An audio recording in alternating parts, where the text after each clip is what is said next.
El fútbol es el deporte más popular del planeta, jugado y visto por millones de personas. Y algunas de las ligas que más han crecido en los últimos años son las de fútbol femenil, que cada año aumenta increíblemente cuánta gente va a los estadios y la ve en televisión. Pero pocos saben que hace años ya era de hecho bastante popular, hasta que varios países decidieron prohibirlo, impidiendo a las mujeres jugar de cualquier manera oficial por décadas, con algunos países prohibiendo a las mujeres jugar incluso hasta la década de los 80. Para entender cómo el fútbol femenino logró no solo sobrevivir, sino volver a crecer y estar ahora en otra época de auge, esto es un dato nuevo sobre el fútbol femenil. Aunque las mujeres hayan jugado por su propia cuenta en parques públicos y jardines desde que se creó el deporte, obviamente, el fútbol femenino profesional tiene sus raíces en el mismo país donde comenzó el fútbol masculino, Inglaterra, a finales del siglo XIX. El primer partido organizado del que se tiene registro oficial fue en 1895. Y para el comienzo del siglo XX, los equipos femeninos empezaban a ganar popularidad, pero crecieron aún más durante la Primera Guerra Mundial, cuando muchos hombres habían sido enviados a la guerra y las mujeres tomaban sus puestos en las fábricas, donde, al igual que los hombres, para entretenerse, empezaron a formar equipos de fútbol que eventualmente competían entre sí.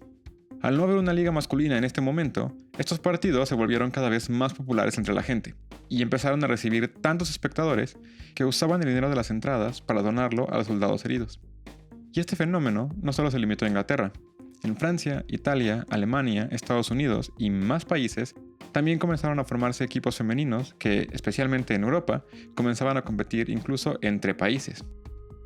El equipo más famoso era, sin duda, el llamado Dick Care Ladies, que en 1920, incluso ya con la guerra terminada y el fútbol varonil restablecido, jugó ante más de 53,000 espectadores, solo porque ese era el cupo máximo del estadio, el Goodison Park, el campo en el que jugaba el Everton. Y solo para darse una idea, ellos mismos solo habían conseguido un récord de 39,000 espectadores esa temporada. Pero este éxito no fue bien recibido por los directivos de la liga inglesa. El 5 de diciembre de 1921, la Federación Inglesa de Fútbol decidió prohibir el fútbol femenil por completo, diciendo que el fútbol no era adecuado para las mujeres, incluso aunque llevaran jugando años sin ningún problema. A partir de entonces, ningún equipo femenil podía jugar en una cancha oficial, e incluso castigaron a entrenadores o árbitros de la liga masculina que habían decidido apoyar o trabajar de alguna forma con equipos femeniles. La razón oficial era que el fútbol era demasiado violento y que podía dañar la salud de las mujeres. Sin embargo, muchos historiadores creen que el verdadero motivo era el creciente éxito del fútbol femenino, que veían como una amenaza económica para el fútbol masculino, que intentaba volver a nacer después de la Primera Guerra Mundial.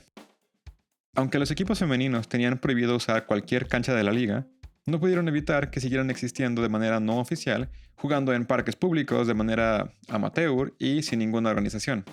Esto obviamente prácticamente acabó con toda la audiencia que tenían, bajó de manera impresionante la calidad del juego y paró por completo cualquier progreso que podía tener el fútbol femenil.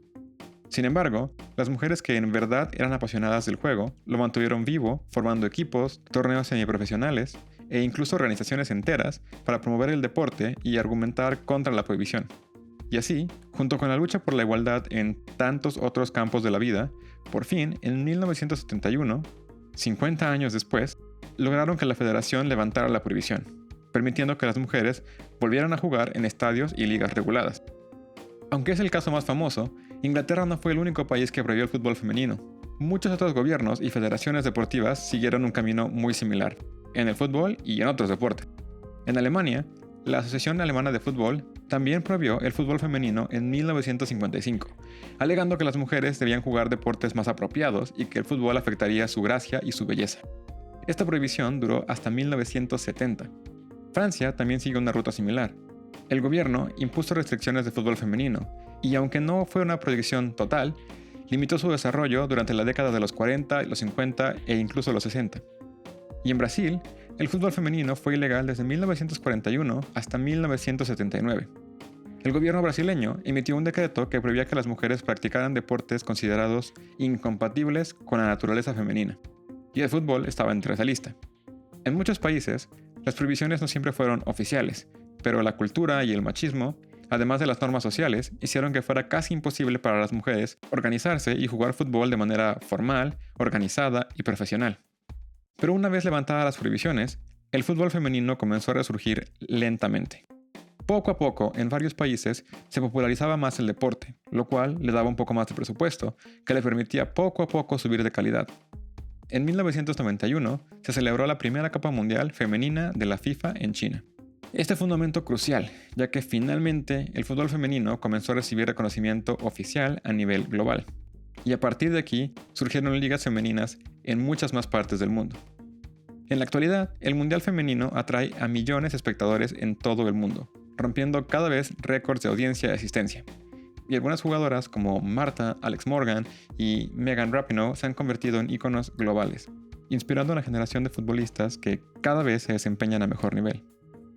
Curiosamente, uno de los lugares donde es más popular ahora es justamente Inglaterra, donde el equipo nacional de las Leonesas no solo ha sido constantemente uno de los mejores del mundo, sino que en 2022 ganaron de forma histórica la Eurocopa, mientras que el equipo varonil no ha conseguido ningún título desde 1966. A pesar del progreso, el fútbol femenino sigue enfrentando muchos retos. La desigualdad de salarios entre los jugadores masculinos y femeninos es un tema recurrente, y muchas ligas femeninas todavía luchan por obtener el mismo o al menos parecido apoyo financiero y mediático que las contrapartes masculinas. Sin embargo, las jugadoras actuales han aprendido de las generaciones pasadas y no están dispuestas a retroceder.